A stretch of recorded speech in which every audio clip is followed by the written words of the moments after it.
Troll Nation, Chris here with telesplashgaming. Jesse's joining me today, and on Friday when I got off of work, not only was the weekend waiting for me, but what was waiting on my doorstep, Jesse? The GAEMS Guardian Pro XP. The latest from GAEMS.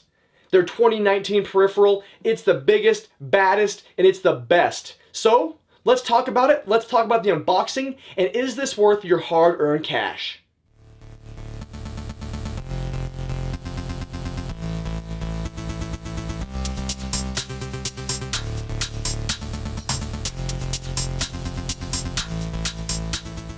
Alright, so starting off, first thing is the box. You can see it here, but Jesse, what did you think of the box when you saw it for the first time?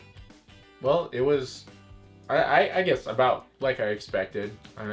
Already having played with other GAEMS products, seemed, I don't know, size appropriate. Yeah, it was definitely huge. You realize you're not getting grandma's old sewing machine, the old Singer showing up on the porch. It's a huge box. Yeah. So as you can see, the box is big. You take it out, and when you open it, you actually don't want to open it sitting up like this vertically. You want to lay it down when you open the box, or else there is a chance your system can fall out. I learned that firsthand. Luckily, I was able to catch it, but set it down, open it. So what is in the box? I'll give you a basic overview of what's in the box. First off, accessory pouch. A power cable for the monitor, HDMI cable with an L connector ×2, an L connector for console connection for the power, and a USB cable to plug into like the auxiliary port there, the main USB to power your USB hub. So that's kind of the accessories in a nutshell. The L connectors are really useful, and we'll talk about each thing individually, but I want to give you a basic overview. Now, Jesse, what size screen does this thing have? It's a 24? 24-inch screen, 1440p. So the unit itself is 29 inches by 8.4 by 18. So it's pretty good size. It's a monster briefcase, as you can see here. The 1440p monitor is what is a 2K. It's not quite 4K, but it's a 2K monitor. And in all reality, 2K is almost the sweet spot for gamers, because 4K, you really need to have a certain distance to notice the pixels. I mean, if you're standing in front of your screen, you can really notice the difference between 1080, 2K, 4K. But as you get farther, you can't really tell. And this screen is gorgeous, and we'll get into that a little bit more. But the 24-inch 1440 IPS, which means in-plane switching, and in a nutshell, IPS really is just more expensive typically than like LCD monitors. It has better colors, the darker colors show more vibrant, and better viewing angles when it comes to like bright light. And weight-wise, Jesse, what do you think of the weight of this thing? Well, it's definitely not the lightest thing. The unit by itself is roughly 18 pounds, yeah. Give or take. 18 pounds. Then you add another, you add the PlayStation in there, that's another 7 or 8 pounds, plus, controllers, and you get a couple of your accessories in there, and yeah, I mean, you're looking ballpark 30 pounds, so it's not the lightest thing, but, some good old school theft deterrent. Somebody tries to come up and grab it from me, you'll give them a whack and give them the old defensive mechanism. So the case itself is super rugged. I mean, the nice front it's kind of glossy here. I actually left the plastic on. This is a review unit that GAEMS sent me, which is awesome, so I didn't want to beat it up too bad, but it does have the Picatinny rail system across the top. Kind of a, I don't want to say it's gloss, but a shiny finish. This actually pops off if you want to customize the front of your case, which is cool. When you flip it around, it has some nice rubber kind of stoppers, I call them, but rubber backing that's going to make it so it will not slide on a table. It also has some on the bottom. So there you go, the top, oops, sorry. The top comes off so you can customize it. So the rubber on the back and the bottom really stop it from sliding around. And then as you can see, you can put a custom case in the front if you want to do that. So it's really neat. Definitely rugged. I think it's made to be traveled with. It is TSA approved, which is cool, so you can take it on a plane. You're not going to be getting the old rub down from the local TSA officer, unless that's your thing. But for the most part, you're going to get this through TSA no problem. I doubt you're going to play this on an airplane. No, you might need a couple of seats for it. So, unless you buy 2 seats, you're probably not going to play this on the airplane, so pack your Switch. But, for traveling, it's really going to be easy. And even though it is quite a bit bigger than the Vanguard unit, it's thinner. So it's longer than the Vanguard unit, obviously, with the screen, but it's thinner, which I think makes it a lot easier to transport personally. Yeah, fitting it kind of like on the car floor, maybe behind the seats. Yeah, the other units were a little bit wider this way and made it a little tough to find a place Yeah. to stash them. So that actually is a big plus for this one. It really is like a small suitcase. I mean, it seems like, I mean, it looks like a suitcase, especially with that front cover off. And the cover just is really convenient because it just has these little kind of like edges here that pop in, and it lets you customize it based on what you want to do. So now we're going to open this thing up and talk about what's on the inside. Got over the specs, kind of gave you a basic overview. Now we're going to open it up and get a little bit deeper. So first off, when I open this, I love the way it opens up. I feel like Money Mayweather when I'm getting ready for like a 12 o'clock jewelry spending spree. I've got my stash of hundreds in here so I can go spend a couple of mil at the jewelry store. This thing definitely screams high end. And right away you can see on the inside here, there is room for everything that comes with your console. We have the accessory bag, which as cool as this is, I actually pulled the drawstring out first thing. It's one of the only complaints I have. The accessory bag, the string broke the very first pull. So that might just be a bad, unit that I got or one bad string. I don't want to give it too many tallies against it, but it did break. And if I was buying this, then I'd be kind of SOL when it comes to an accessory bag, or I'd have to spend money to buy another one. It has a place for your controller on the right side. It has kind of all your auxiliary, your USB input, your HDMI, and your power on the back side of the bottom of the case. And that's where you're actually going to get your USB power to your USB hub on the front. So even if your system's off, you can get power there and you can plug in your cell phone, your lights, your cameras, whatever you need to charge. You can plug that in the front and use that as your hub center. 2 speakers, 2 subwoofers, and they're powered with an amp, and they also are incredibly loud. I mean, you heard the sound earlier. We cranked it all the way up. Like, did you hear any distortion or anything? No, it sounded, I was surprised. It sounded really good. Yeah, for what it is, I mean, no offense to the Vanguard and the Sentry before it, the sound wasn't bad, but this was next level. Yeah. I heard no distortion, and the sub was really amazing for what you're getting. I mean, you are literally, you can almost feel it. Like, it's a perfect low, just that bass coming through. Like, we were playing Mortal Kombat cranked up, and it was obnoxiously loud. I would never have it that loud. And the sound was incredible. It does have 2 9-watt speakers, like I said, digitally tuned, and it's 12-watt amp to power it. So it is set up for gaming. And you can see here that I have my PS4 Pro inside of it. You have 2 little screws in the front.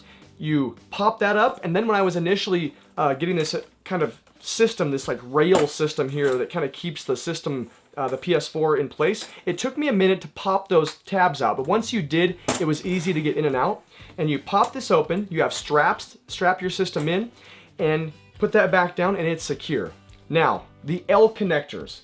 Jesse, what was one thing we noticed with the L connector on the PS4 Pro? Well, it was a big improvement having everything so that you can keep it plugged in as you're opening and closing your screen. On their other products, you would be plugged in to the actual screen itself up here, so you can have everything plugged in, and you'd have to unplug to close it. I mean, not the biggest issue, obviously, but it took kind of 2 seconds. But it is a big. It's definitely more convenient to have everything. You can just keep it plugged in. Yep. Unplug it from the wall, close it up. It just saves you an extra minute of having to take your system out every time, plug in the back. Essentially, you can plug in the back and leave it. Now, there was a fairly small issue with the connection. The PS4 Pro is one of the biggest consoles, and there's not a lot of room for connectors in the back. That's where the L connectors do come in handy, because they plug in, they kind of, L out right to the side, so you're not really taking up any space. But the PlayStation 4 stock power cable does not connect to the L bracket because the PlayStation 4 used a 2-prong plug-in. The L bracket that it came with was a 3. Easy remedy, I had multiple computer power cables. They're just basic cables. There's no power supply attached to it. So I just swapped out the power cable for a normal computer power cable, and it worked perfect. So as of right now, the L bracket for the HDMI and the power are connected to the back, and I can just hook up my cables, which are in this case. Everything fits in here perfectly, and I'm ready to game. You can see a really cool spot for the controller. And another difference that Jesse and I noticed, we both actually have previous models of these games, is that the remote control is not existent with this one because the buttons are on the front, which is, it makes sense. I mean, are you going to miss the remote? No. I never use the remote in my Vanguard, and I think that was a big thing for gamers. Typically, you're going to be playing this a few feet away. You're almost, you're an arm's length away from touching the buttons in the front. You have your power, you have your kind of enter or OK button, your volume up, your brightness. Very, very basic. And then moving on to the screen itself. the selling point of the system. Yes, you want to protect it. That is hugely important. But the selling point of the system is, I believe, this 24-inch 2K screen. It is gorgeous. I mean, it looked great. I mean, you had a chance. Jesse was gaming hard on it for a couple hours. I've had it for multiple days, so I've played a bunch of different games. And it has a 9 millisecond response time, which means, in theory, it's almost non-existent. I mean, you can't even say 9 milliseconds fast enough. Some of the monitors today do have 1 millisecond response time, but we're literally splitting hairs. When I was playing this, I had no issues with any button lag. Did you notice playing Mortal Kombat, which is a very, I mean, you need to be on point when you're playing that with any lag?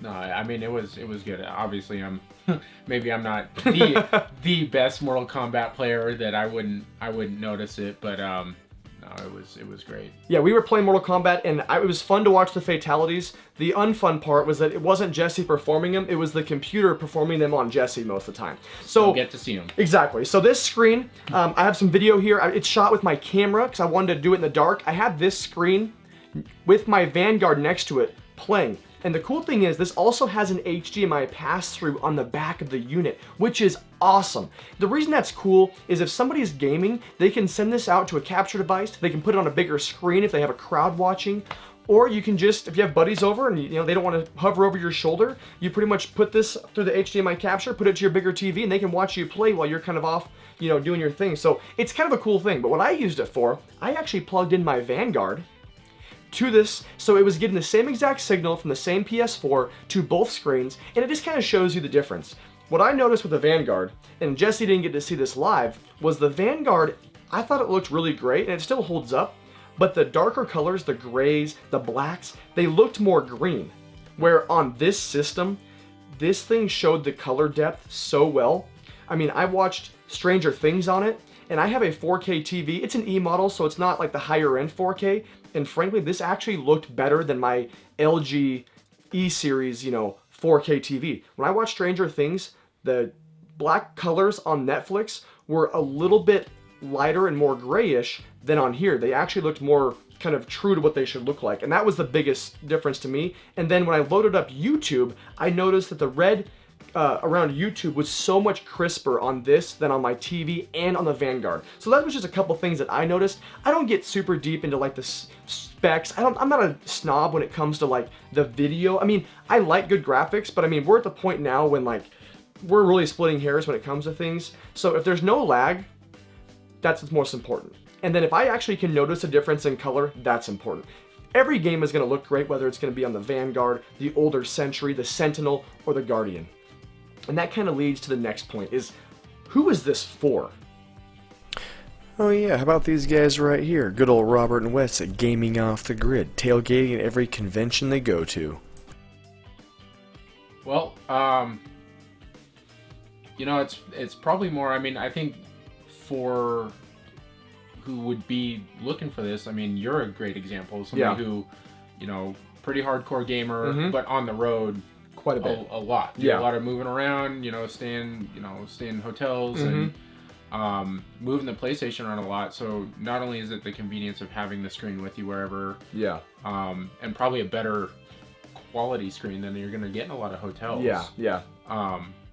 But it's all contained in just a one package. PlayStation's protected. This is this thing's an absolute unit. Super secure. So there's that, but definitely not going to be for the, probably broke college student living off top ramen.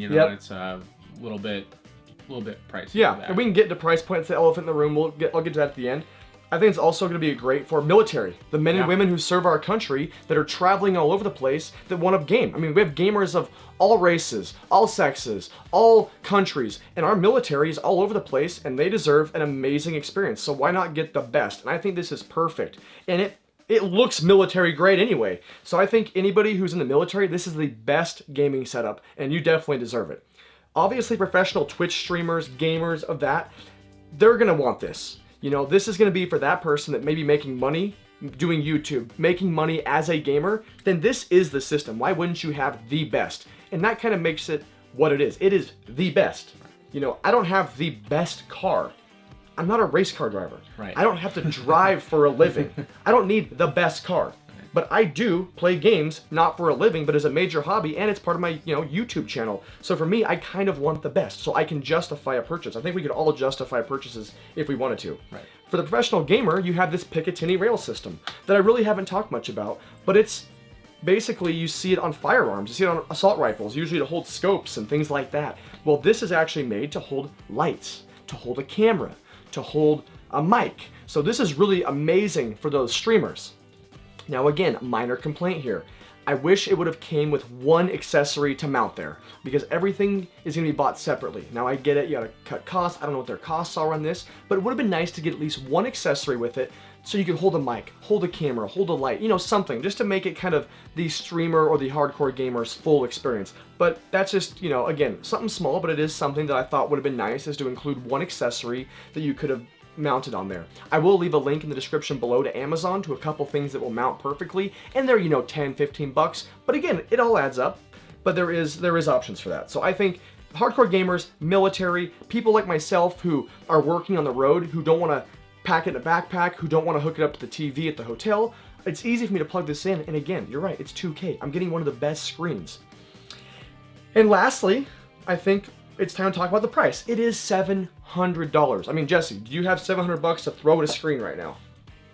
No, but here's where it comes down to. This isn't the only unit that GAEMS sells, so for me, I have options. I can get the Sentinel, I can get the Vanguard, I can find a Sentry, the older one. So there's different options based on your budget, and this is truly a niche system. This isn't gonna be for everybody. I think everybody would love it, but this isn't gonna be something that everybody's gonna use. If you're at home and you never leave, this really wouldn't be ideal as a second screen. I mean, it would be great, but you're not going to spend $700 on a second screen when you could buy a new 4K TV for that price or way less. Now with that, these monitors, these gaming monitors that are higher end do cost between $200 and $400, so you can remove that, and then you're saying, okay, is it worth it for a few $100s for me to invest in full protection and convenience? I think that's the biggest thing for me. I'm the kind of person that's not real patient. I'm willing to pay more today to get something I want, then wait for 2 or 3 days. With this, I don't want to pack my controller, pack my accessories, pack this. For me, this will stay just like this. I will never take it out of here unless I want to take my Xbox with me. It will always stay in here, so when I go to work, I will grab it and go, and I'll take a game, whatever game I want. It fits all current consoles. Obviously, the Switch doesn't fit in here, but it does work with the HDMI if you want to use the Switch. And then the only other thing I think that is kind of interesting and questionable is our next-gen systems. Like, I hope they fit. We don't know because we haven't got specs. They did include this kind of rubber mold to fit all the current consoles, which is really cool. So I don't think it would be that hard for them moving forward in 2020 and 2021 when the new systems come out to maybe make a new mold that will fit, as long as the system isn't so long it can't fit in the actual Guardian. But I think that's a minor issue, and why would I worry about that? It's 18 months away. So in closing, I mean, Jesse, what do you think of this as a system? Not talking about price, just as a system itself. What do you think of it? No, I think it kind of sells itself. I mean, you just visually, it just looks awesome. It plays well. The screen's top notch. The sound was incredible. Everything fits really nicely. They've made just a couple of little improvements, like we're talking about, with the way everything plugs in the side. Everything it's great. Yeah. I mean, and like I said, we got sent this unit. It wasn't like I had to give a great review on it. That's not how this works. If I didn't like it, I would say I don't like it, but I was on the fence. And so I'm guessing if you're watching this video, it's because you're on the fence of buying it like I was, or you're probably never gonna buy it, but you just wanna see this cool system in action. And that's great. For me, I was on the fence. I have a working Vanguard that I love. The problem is they did send me this, and now I'm like, crap, I've gotta go spend $700 on this thing. But you know what? I'm gonna use this for years. This isn't something you upgrade like every year. I mean, this is a 5 to 7 year system or console peripheral for me. So when I break it down that way, again, I can justify spending money on everything or anything if I really wanted it. To me, I'm on the road enough. I have had the Vanguard for about 5 years now. It's time to pass the torch, and I'm ready to spend my money on something new. So for me, it's worth it. If you're on the fence and you are on the road at all, you're in the military, you get paid to game, or you're a hardcore streamer, this Picatinny rail system is money. The case is great. And you know, minus the few complaints, the actual drawstring breaking, the PS4 Pro cord that doesn't work right out of the box. I mean, it still works, it's just pinched, but it made me nervous, so that's why I got the computer cord. But again, very small compared to, you know, what's wrong. But with that, I think at $700, these are issues that can be addressed, and we'll see what GAEMS has to say about that. They may, you know, upgrade their unit to have a different L bracket coming out. This is the early kind of, you know, preview. I mean, it's the finalized version, but you know, there might still be some changes. So with that, I think it's a great system. If you're on the fence, I think it's definitely worth the investment. If you're definitely going to spend, you know, $300-400, and you're definitely not going to buy a $700 system, I get it. Check out some of their other peripherals. The Vanguard is still great. The Sentinel is amazing. So there's something for everybody. I just think that this itself is just so good. And for me, like, I'm doing YouTube, I'm on the road a lot. I kind of want the best. I don't need the best car. I don't need the nicest house. I like to have the best electronics. So for me, that's where it stands. So one other thing I forgot was this feature where it just holds the screen. That's true. Because on some of the other ones, you kind of have to do the old, like, put a book behind underneath it so you kind of get the right angle and holds. But the hinges are... Yeah, I mean, everything about this, they obviously, you know, they put some time and thought into it. So yeah. And a great company. I've worked with them for a couple years, and they always respond. So that's another thing that makes it great, is you know you're going to get a response on some of these issues. So anyway, guys, with that being said, keep trolling and rolling. We'll talk to you soon.